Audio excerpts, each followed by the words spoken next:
Welcome back to the Elijah Rising podcast. My name is Micah Gamboa, and today I'm going to be your host. Today, we are going to be talking with Angela Williams. She's a survivor and an overcomer of an incredible story about her experience being trafficked. And today, I just want to introduce you to Angela. Thank you so much for joining us. Thank you for having me. It's an honor and a privilege to have you on. And I think our audience is going to learn so much just from your experience that you've been so willing to share, so generous. But tell us a little bit about your life now. Like, tell us a little bit about yourself. You're based in Houston, Texas. Is that right? Yes, ma'am. I live in Houston, Texas. Awesome. And then you do work, like you're advocating for other survivors now. You're doing some work with even law enforcement. I moved back to the neighborhood that I'm from in the south side of Houston, and I was given an opportunity to kind of birth and help start and consult a human trafficking advocacy program within a police department. And that's, I guess, where my focus has been lately. And with that being in the beginning forms, I decided to kind of get more involved in the community that I'm serving. So I've been volunteering with a program called Eyes on Me. And they have a mission home in Sunnyside that gives basic life skills and trade to the underserved youth. Amazing. Yeah. Very cool. So you've really taken a deep dive back into the world, working with at-risk youth, it sounds like, but you've also been featured in many news and media outlets. Tell us a little bit about your work there. When I was extracted 8 years ago, January 13th, 2017, I was a victim of a violent crime. I was assaulted and nearly killed by my last trafficker. And it ended up being widely televised. With me coming out, telling my story, a lot of nonprofits and media outlets reached out to me. And I had a really good advocate. But I wasn't, just ready to get out there. I was okay with, closed settings. So I did local media outlets in Las Vegas, Nevada. And from there, I decided it still might be too soon. I need to heal. Yeah. So I went through the transition that I felt I needed based on reading how to get out of trafficking, what happens next. Yeah. And transitional housing was my first step. And I wanted to make sure that my mental health was well. So I found a psychiatrist and a therapist, and I still couldn't fully process everything that I was going without Jesus. Yeah. So I found a church in New York where my safe house was. And at that point, I thought maybe I would just be over it. But something still kept having me read on trafficking, and people kept inboxing me, asking me for help. And one thing, led to another. And I decided that I wanted to share my story publicly. I reached out to the producer of this documentary, Stopping Sex Trafficking, or Stopping Traffic, I believe. I went to view the movie while I was in the safe house. And a year later, we were doing the sequel of the film together. And they gave me a platform to share my trafficking experience. And then I was able to contribute parts of my story, tailored to different anti-trafficking films in specific. And now I guess there's four out, and 2 in editing, and a book. Yeah. Tell me about the book. We have it here. It's Vegas Concierge, Sex Trafficking, Hip Hop, and Corruption in America. So this is available online, I'm assuming. Yeah, it's available on all reading platforms. And we have an audiobook and I Awesome. narrate my part of the audiobook. That's amazing. I ended up meeting the author, Brian Joseph, who is an investigative journalist covering sex trafficking in Las Vegas. He felt like he was fired from the Las Vegas Review-Journal because of his transparency, and the articles that he wanted to put out were against the tourist scene, and the newspaper shelved his content and released him. So at that point, somehow we got together with the retired sergeant who investigated my trafficker and decided that we would put out a story. We wanted it to be true crime, not trauma drama. And working on a true crime book, we did meetings every Wednesday for my story. And he worked with John, the retired sergeant, who's my hero, every Friday for 5 years. We only missed like Christmas, Mother's Day, Father's Day. And it was a journey, but it was a learning experience as well as being a little therapeutic. Yeah, I can only imagine. Yeah. So each film probably took, I mean, there was like one that I recently did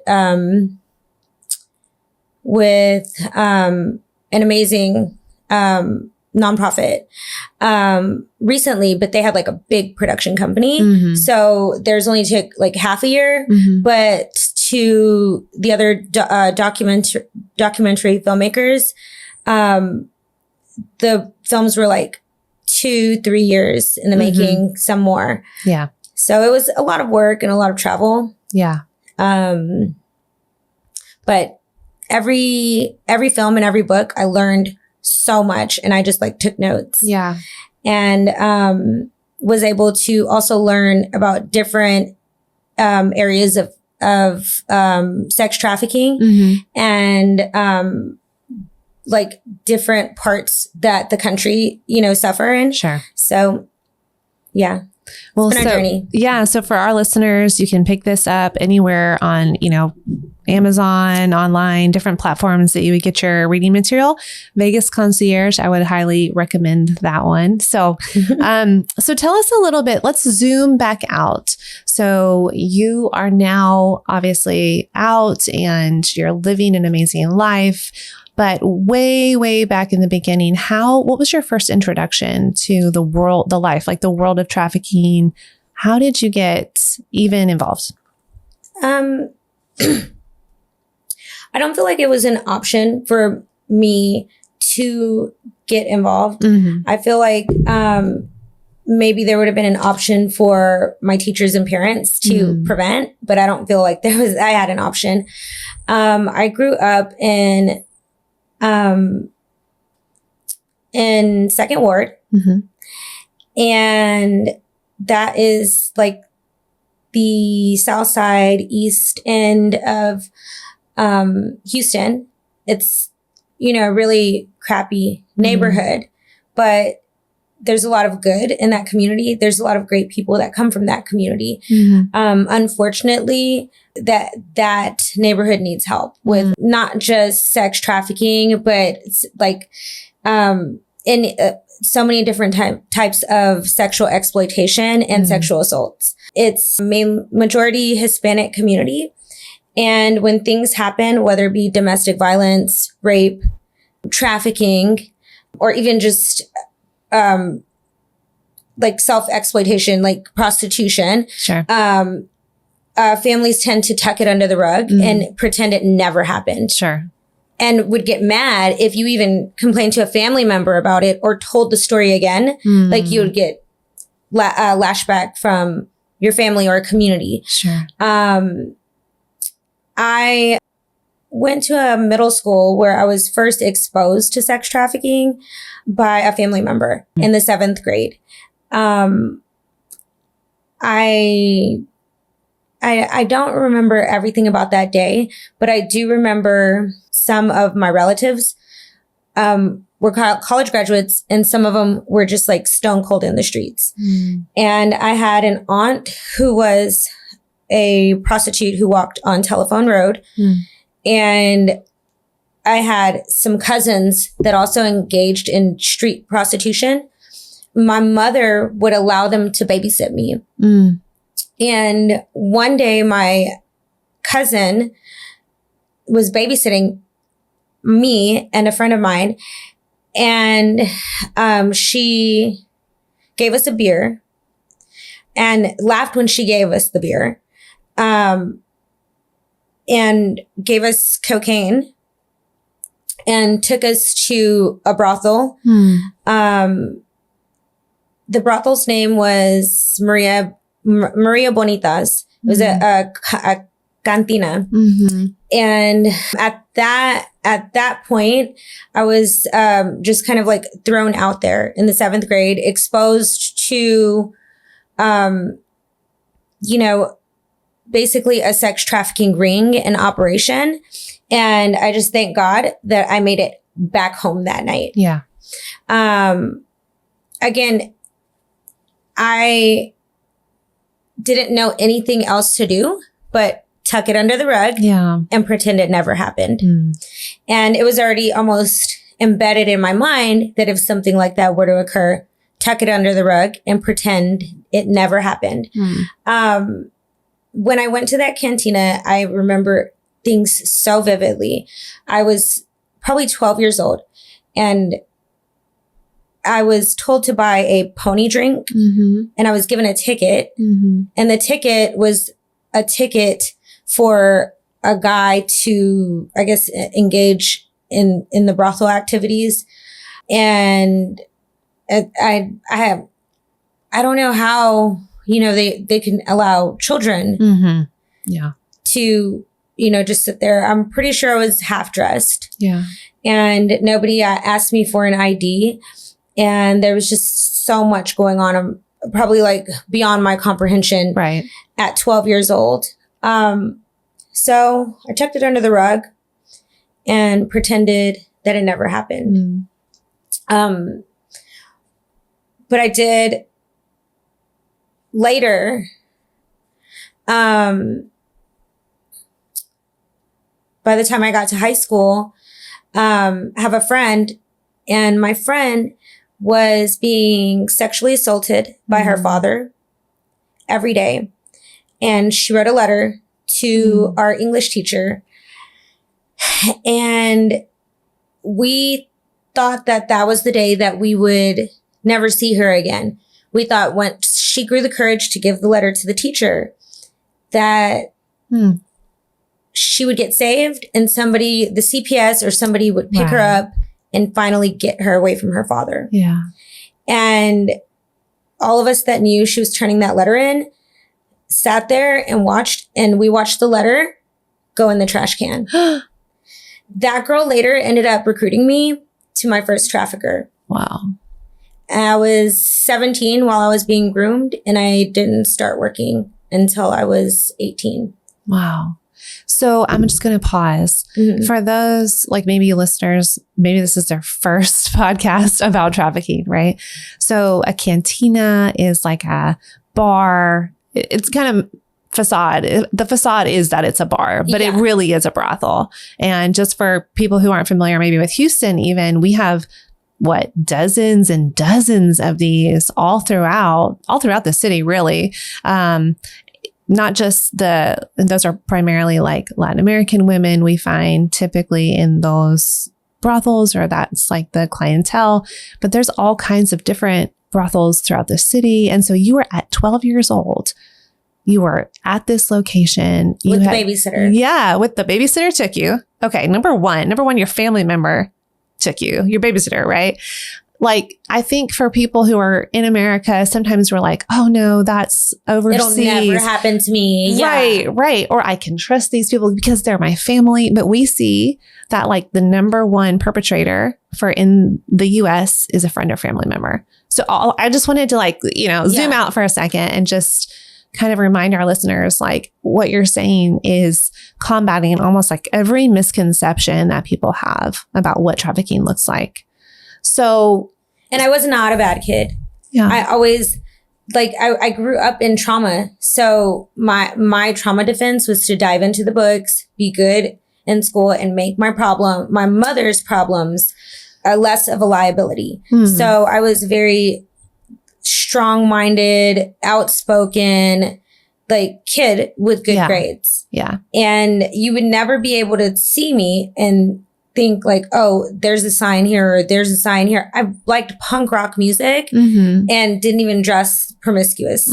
So the stereotypes sometimes go out the window when you're looking for trafficking. Sometimes while you're looking for the most standard or like stereotypical sign or telltale sign, there's a person right next to that person that you're looking at begging for help. Yeah.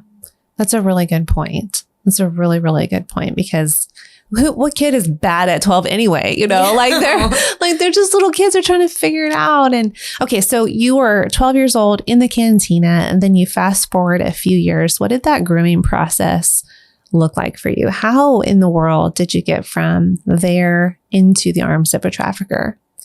So I think, well, one, I don't have all the answers, but I think that me not addressing that moment and that part of my, like a part of my innocence being broken, me not healing it, me not understanding what was going on around me. Sure. And not only that, me thinking that what was going on me was a normal, made it easy for me to explore into alternative lifestyles. Even if a part of me knew something was murky, there was still the bad, the bad guy on this shoulder, and the good angel. There's still this person like whispering sin into my ear, and the trafficker whispering and repeating everything that he probably knows is going on in my head. They're master manipulators. And Christina was broken and I was broken too. I just didn't identify or get help for what I was exposed to. Well, and how would you get help even?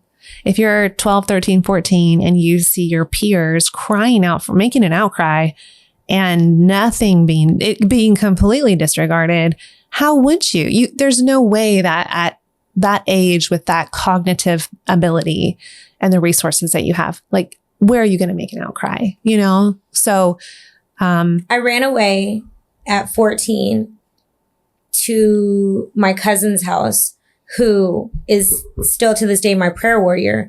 But she was like in church every Wednesday and Sunday. Wow. And that's where like I wasn't running away to be defiant. Yeah. I was running away to go where I thought I was safe. Yeah.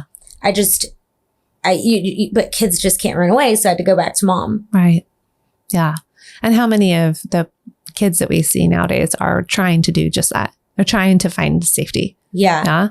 So you tell us the process of like, what did the grooming process look like for you? Christina approached me. This was your friend? Yeah, sorry. That's okay. My friend from high school approached me, the one who was sexually assaulted. That's right. Okay, yes. By her family. She'd approached me and told me that she wasn't living with her family anymore. And she told me that she had her own apartment. And this is as a teenager. And you're like, wait, what? Yeah. And I was like, well, I mean, that's pretty cool. But I graduated early and I got an apartment at 17 also. So it was a thing, if you wanted to, like, where there's a will, there's a way. Like I had 2 jobs and I was like ready to just get out of the hood. So Christina was telling me that she had a new job also. And she said it was cool that I could come and hang with her. So I was 17 and I was going to meet her. at this lingerie modeling studio located in a strip mall. That's all I knew at that time. And I would go over there and she would offer me all the vices under one roof. Marijuana, alcohol, big screen TVs, leather couches. And me coming from nothing, it was like a kid in a candy store at that stage in my life. And I should have known better, but I didn't. Sure. Eventually, I started seeing other girls, in that establishment. And then I started seeing a guy come in, and that was my first trafficker. He would come in and out, like just to pick up money. And he would always come in and look at the client list and just, run around, tell everyone hi and leave. So his presence wasn't there, but everyone was working in control. That's an important point too.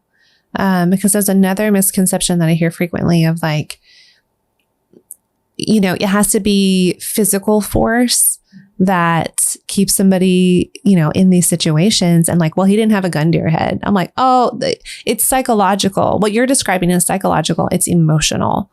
Well, coercion. During the part of anyone grooming you into their submission, into submitting to them, they're going to get to know their victim and they're going to feed on their vulnerabilities, whether it be a person with body image issues, a person with problems with their friends or family, or like me, a financial disadvantage. And they're going to prey on their vulnerabilities until they're basically like wrapped in your mind. Yeah. And that's when a trafficker creates invisible chains, and it's a lot harder to leave than a person would think. Yeah. So you're describing this brothel posing as a modeling studio, and all these other women or girls were working for this guy, and he wasn't even there. I mean, often he wasn't there, but they're still doing his work and making him money. That's another really important point that I think there's a misconception that these women get to, they're just making it, they're just doing it for the money, right? They're like making all this money. No, that money is going directly into his hands. So my first trafficker was giving me a couple $100 here. He would, take me shopping. He completely rechanged my image. I came in rough around the edges, and he was taking me to hair salons and clothing stores and making me feel like if I could trust him, and like he was just a very generous person. And one day he flipped it on me and told me I was going to have to start working. So up until this point, you hadn't been working. You're just hanging out. You're just like you're being with your friends, so to speak. This is like an escape for you, I imagine, from what you had come from at home. You're finding like your sense of safety, I guess. There. Yeah. And I mean, and I was dirt poor. $200 was a lot of money to me. Sure.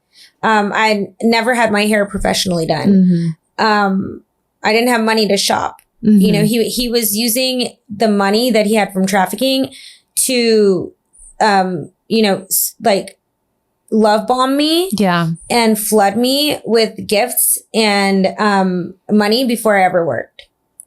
And that was a major part of the grooming. Eventually you'll feel emotionally indebted.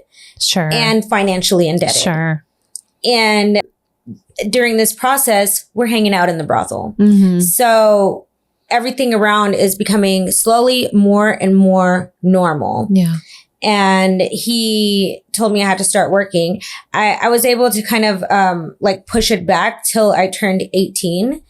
And when I turned 18, I had to start working in the brothels. So you could kind of, quote, pay him back. Yeah. And it was, at that point, I I didn't have any perception of if it was right or wrong. It just seemed like an option. It seemed normal. Now, were you still working 2 jobs during that time, trying to pay bills, still like struggling to? No, my trafficker told me to quit my job, and he told me to quit college. He said that I would be stupid if I completed college to make $60,000 a year when I could do something, engage in sex and commercial sexual exploitation. I could do something that I do for free and get money paid doing it. Right. So that was like his whole plan, like quit college, like quit your jobs. He's basically isolating you, completely cutting you off from future opportunities and baiting you. Okay. So now you have met this pimp, this trafficker. Can you share with us what happened after that? And you're still in Houston, right? Yeah, I was still in Houston. I started becoming more distant from my family. Sure. I completely changed my image, and I ended up, living in the brothels, letting go of my apartment. Wow. And living in the brothels 6 to 7 days a week, staying on call 24 hours. Wow. Servicing sex buyers in a strip mall next to a donut shop right beside a strip club. Yeah. Wow. Less than half a mile away from an elementary school. Wow.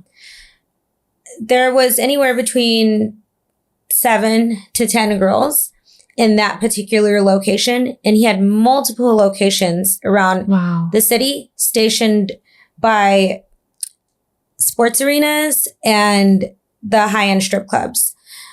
He was leasing those brothels from illicit massage parlor owners. And he ended up grooming other traffickers that ended up recruiting more and more girls. Yeah. Eventually,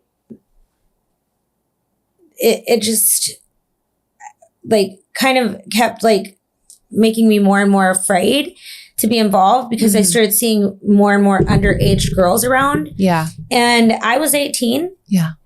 And I wasn't comfortable. He started purchasing girls from other smaller cities. And he would send gang members to these cities to just straight kidnap underage girls because they're easier to groom and their shelf life was longer to him. And he would identify us girls as a kilo that he never had to re-up on. So an unlimited supply of exploitation and bodies to be sold. Yeah. This person would purchase girls for $500 a head. Somebody's daughter, somebody's, sister is getting kidnapped for $500 just because they feel like their parents aren't going to look for them because they're in the hood. He ended up getting a lot of time. Him and 3 other men ended up getting a lot of time. They were charged with sex trafficking on a federal level. I believe it was called Operation Total Exposure. And they all went to jail for sex trafficking minors. Amazing. That's amazing. And that's something you don't hear enough of. Yeah. I believe by the time he was convicted, I was re-exploited and ended up becoming a product of the pimp and hoe subculture. There was always a seed of me that wanted to pull back, but my environment and what I put myself in kept me moving deeper and deeper into that world. By the time my first trafficker was convicted and I seen him, on the news and I see that he's being arrested for sex trafficking, I realized that all of the things that him and the other traffickers had told me, were, a lie. Wow. That what he was doing was exploitive, was sex trafficking. I didn't have a name for what he was doing. Sure. I knew it was wrong. I knew that the prostitution that we were engaging in was wrong. I just didn't know how to put it all together. And I was deeply involved in it. Mm-hmm. So I remember being somewhere, and I was far away from home by that point. Mm. I had, at that time, I was being trafficked by a celebrity producer who worked alongside artists like Justin Bieber, Drake, French Montana. He bought Justin Bieber a monkey, and had a big mansion, high rises all over the country, and glamorized that lifestyle. Mm-hmm. And it was like a bomb dropped on me. And I just like woke up, but I'm in the thick of it. Yeah. And I was like, I'm a slave and I'm being sex trafficked. And this is not only a Ponzi scheme, it's deceiving. It's wrong. Nothing's ever going to become of this but me being damaged. Sure. And this person is evil, and he's going to keep trafficking people even after, I get away. At that point, I was started Googling stuff, and I seen like an MTV ad that was very triggering, but it was effective and triggering, and a Diane Sawyer's special. And I remember seeing the Diane Sawyer special and becoming upset because I felt like it was so like sugar coated, and I had to do more research and read more. And I just started like looking up sex trafficking, like almost like every day, like on the news from that point forward, and learning about what it was, learning about how people are convicted. And I called the Polaris Project, and then I was like on hold forever. And I made like probably a bunch of calls to them, and it tried to do it anonymously, not anonymously. Like I want to turn in my pimp, and nothing ever happened. So I seen this other documentary, and there was some superhero cop. And I was like, you know what? He's going to be the one that's going to help me. I'm going to get out of this, and he's going to help me. He's in Vegas. He is like, like against pimps and stuff. Like I have to get to this guy, Christopher Boffman. He's in my book. I have to get to him, but I know he's going to help me. So I called and left a voicemail, left a voicemail. That cop ended up being a corrupt law enforcement officer who was working alongside taking payments out of the back doors of my trafficker's escort service. So then again, another bomb drops, and I feel like, shoot, I have no help. No hope. Like, I guess I'm just a career prostitute. And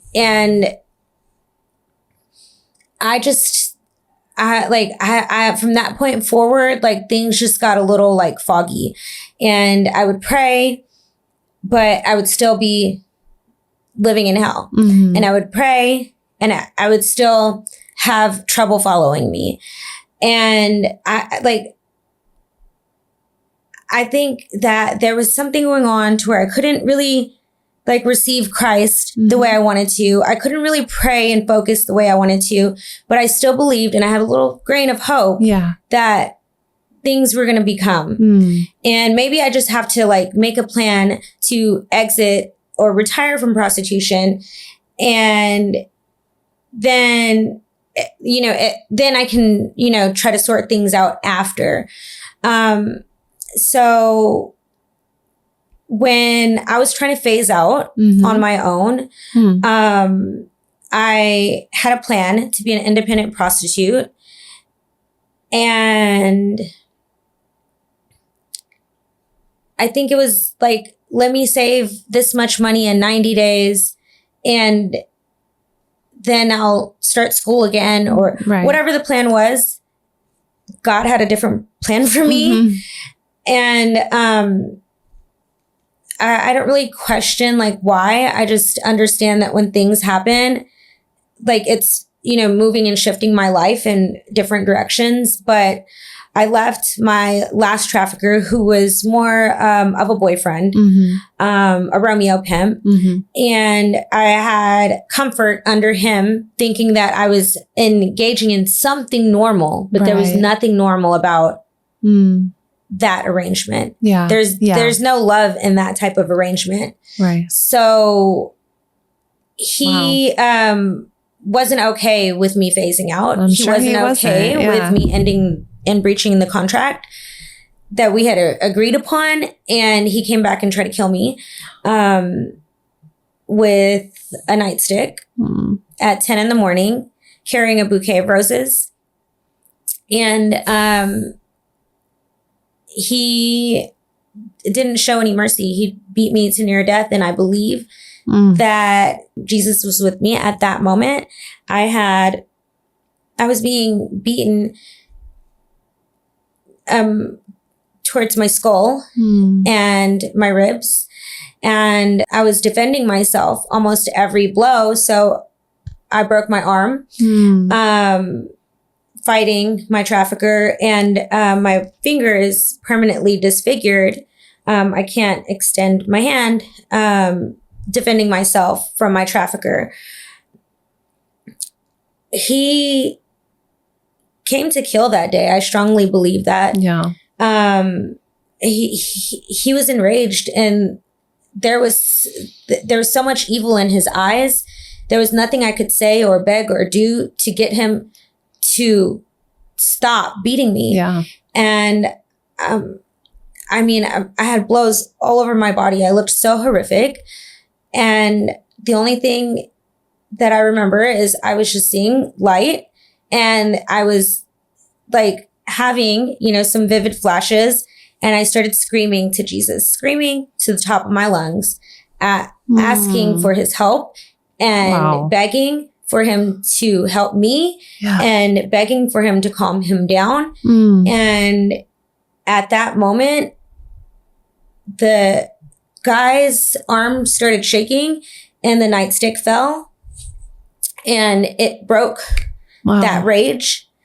And he grabbed the nightstick, smashed my laptop, ran out of my condo, and I had to get out of there alive, make it to the hospital, and ended up in ICU for a bit of time. I had maybe 6 surgeries. Oh my gosh. About 6 surgeries to help me piece my bones and face and stuff back together. Going through something like that will kind of scare you straight. And at that point, I had such a big following of people from that underworld and that subculture. I felt that was the moment that I could be honest. That was the moment that I could tell everybody what we're actually involved in is smoking mirrors. And what's really going on is domestic sex trafficking. And we were all being exploited and sold a dream that was never going to become of anything. Wow. So, oh my goodness. So in that moment, when you see like, maybe not physically, but literally Jesus broken, I mean, there's no other explanation that he would have just suddenly stopped. When people get into that type of rage, it's like, it's not satisfied until the job is done, you know? My bone was popping out of my arm and I was still getting beat. Like it was,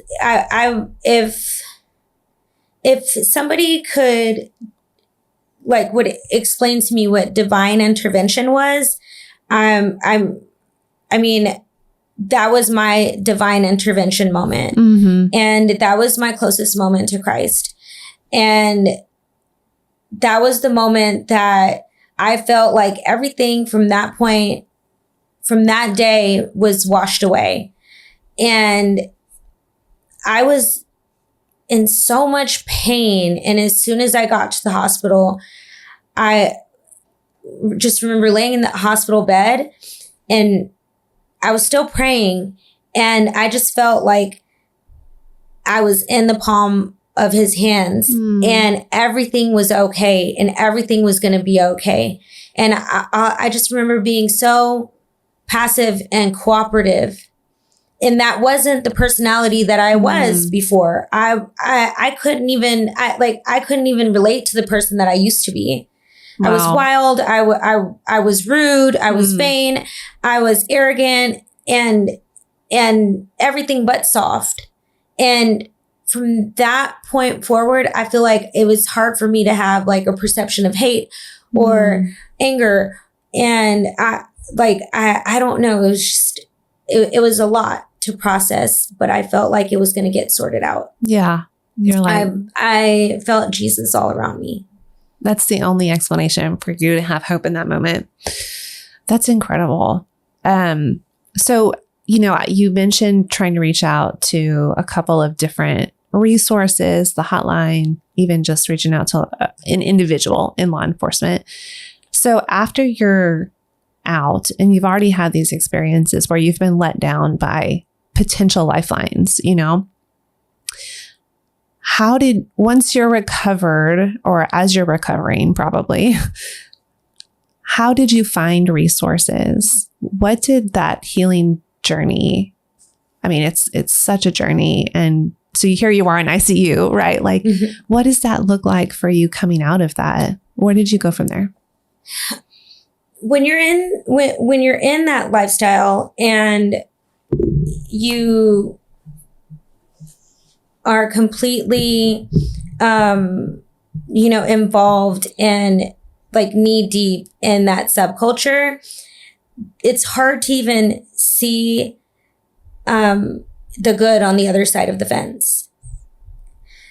You don't know what light at the end of the tunnel is. Yeah. Like, you don't believe it. This is your life. This is what, happened yesterday and the day before and the day before. So here I am expecting to believe that there's good here, or, these church ladies are like, they really care. Like, I didn't know who or what. So I didn't just change.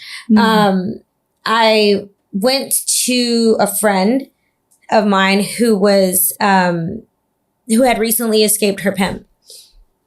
And she lived in New York City. She said, "Hey, come and live with me. I'll take care of you. Everything will be okay." I pawned all my things, sold everything that I could, and gave everything else away. And I had money from a GoFundMe. And I was like, well, this is enough for me to go to New York and start my life over. When I landed, I was in her studio apartment where there was drugs all around me. And, just a lot going on. Wow. So I kind of was like stuck in depression.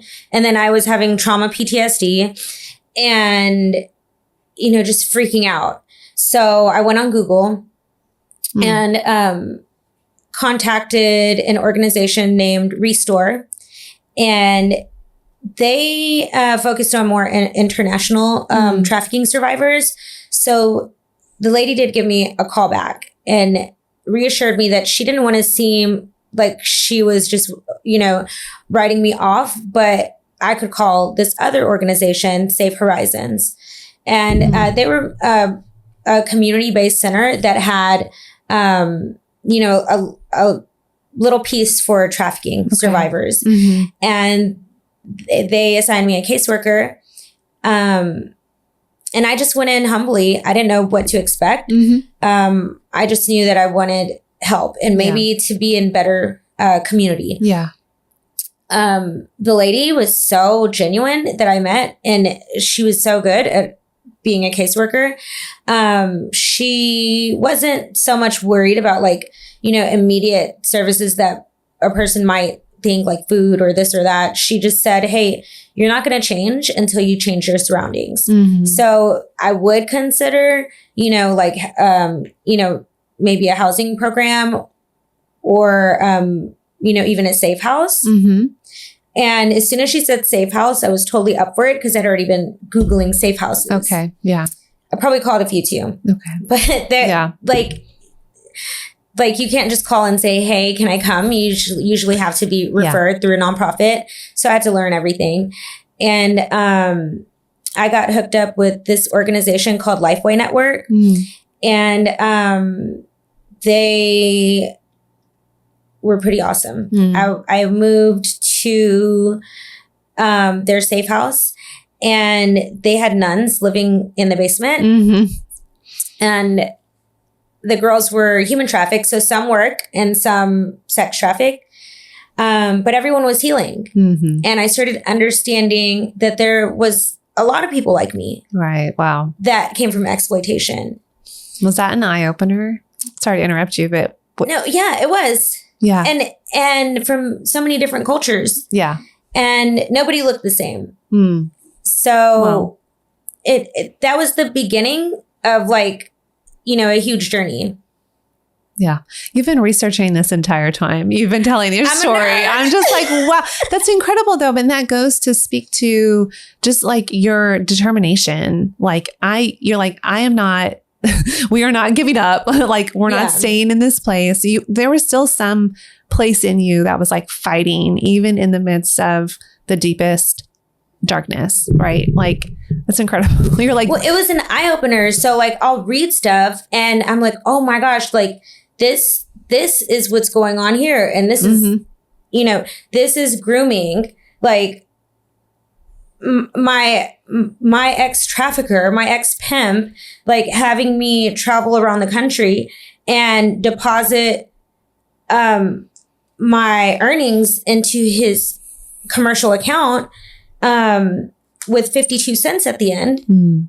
This is structured deposits. This is a crime. Mm. Like everything, like along the way, I was like just looking up things for what they were. And in order for me to get any type of help, I had to find it. Yeah. That's why now I don't mind, like coming on to podcast or media outlets, letting people know there needs to be more talks about what sex trafficking is. There needs to be more youth prevention. Ages from middle school on up. If you wait till high school, it's too late. Yeah, it might be too late. Yeah. Wow. There's a need for more uncomfortable conversations. Yeah. There's a need for more awareness for exit services for human trafficking survivors. I had no idea anything was out there. Mm-hmm. And I got with the right people and they held my hand. Yeah. And literally walked me back into normal living. Okay. So, talk to us a little bit about how your healing journey looked. Now you're in the safe home. You're meeting other people who maybe have a different story than yours, but a similar thread. What did that look like? How did it feel? What was going through your mind at that time? I read this article, more research. Yeah. I read this article by Martha Beck on Oprah's website. Mm. And it's about like human stages of metamorphosis. And it, like the way that we almost like go in a cocoon and like go through our shedding phase and then re-imaging. Mm-hmm. I believe that I was like in my re-imaging phase. Mm-hmm. So I was just nothing but mush. Now, the like trauma queen in me believed that I was strong and that I could take over the world. But that was my response to not wanting to let go and be comfortable and allow myself to receive help from safe spaces. Sure. Because I didn't trust those safe spaces. And now that I'm still healing as a day-to-day choice, now that I'm in a space where, you know, I feel like I've grown and been, you know, delivered to some extent, I realized that I might have been doing a lot and making these films and all over the place and doing all the research that I wanted, but I needed to get right with Christ. I needed to get right with myself. And because I wasn't there yet, I was so sensitive to some of the offers and conversations and exchanges that I had with philanthropists and nonprofits. And I was triggered. Yeah. And I believe it's important for people that deal with survivors to understand that sometimes people need a little time to get themselves together. Sure. And if you do choose to have any exchange with people while they're fresh out, understand that things can go bad sometimes, or they might be a little extra sensitive. So you might want to give them a little bit more trauma-informed care or be mindful of that. Yeah. Because, you know, I've seen it with a lot of my survivor leader peers.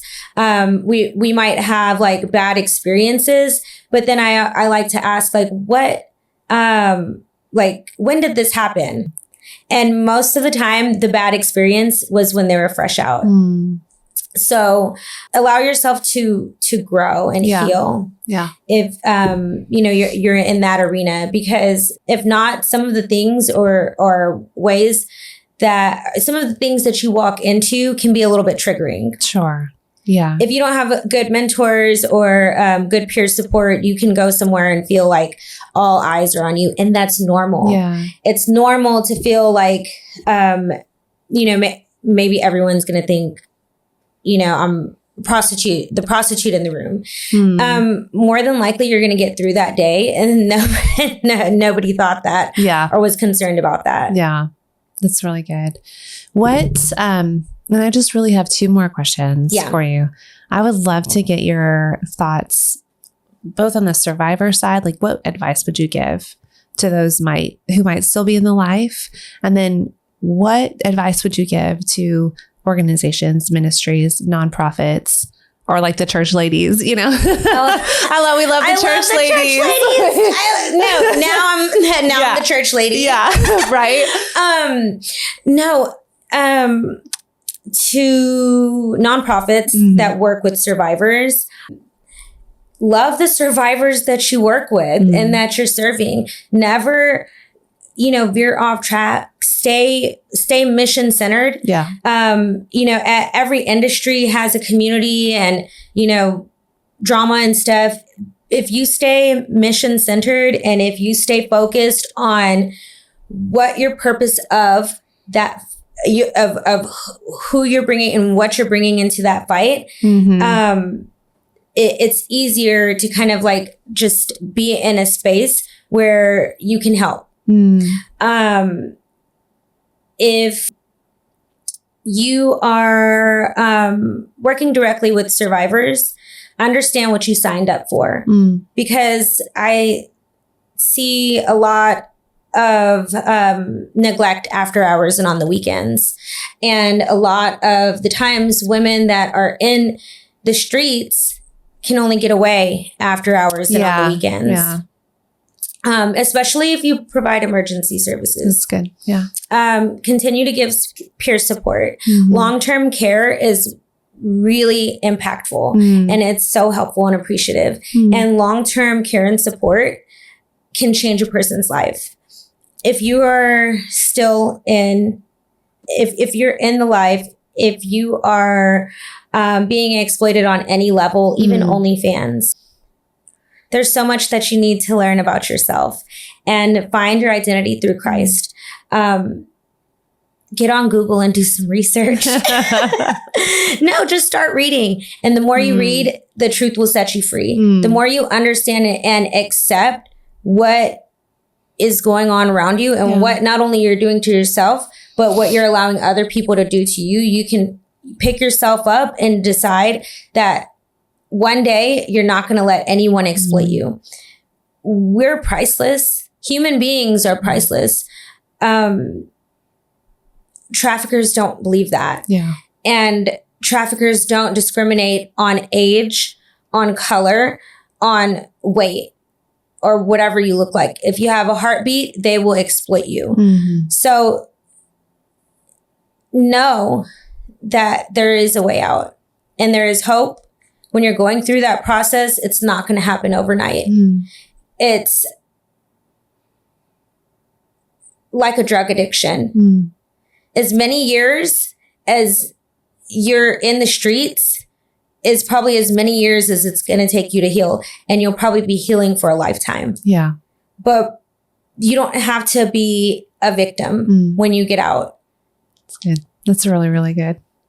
How can people support the work that you're doing? You're doing such amazing work with survivors, but also with law enforcement. If people want to get in touch with you, do you have an email that they can email you at, or a website? That's a good question. There is a website for the book, vegasconcierge.com. There's a contact form on that website. And I do have Instagram. It's at queen.lyfe on Instagram. But I'm pretty off the grid. So. Okay. Well, then we won't have them find you. We won't have them look you up. Yeah. Well, no, if survive, like I get inboxes like from people in the life quite often. And I could never turn my back on someone. So if I can't help you, I know like tons of, good nonprofits that I can refer. There's even a resource section in Vegas Concierge that was consulted in Nicosi. They're one of the largest legal advocacy groups for human trafficking. Helped with the resource section. Nice. So wonderful. Yeah. We love Nicosi. So thank you so much for being with us today. Thank you so much for just your openness and your honesty about what your journey had looked like. And we're just like celebrating over here about Jesus breaking through, because he's the one that's ultimately, he's the savior, right? He's the deliverer. He's the rescuer. And so he's so amazing. Jesus is so amazing. And I was a little nervous coming here because I can be a little bit more lax when it's, not like just a regular production company, but it was almost like I was coming into the church. So I was like praying before I came and then praying again. But yeah, it's an honor to be here. And he's the reason why I keep going. Even when my friends and family tell me, hey, you have a good life now, go find a good husband and move on. There's just, like a whisper in me telling me not to give up. And he's always the person that brings me from that. He's so good. He's so good. Yeah. Such a privilege to have you here. Thank you so much. Thanks for having me. Thank you guys for listening, and do go online even now. Check out her book, place an order, because you're not going to regret it. Thank you guys for listening. We'll see you next time on the Elijah Rising podcast.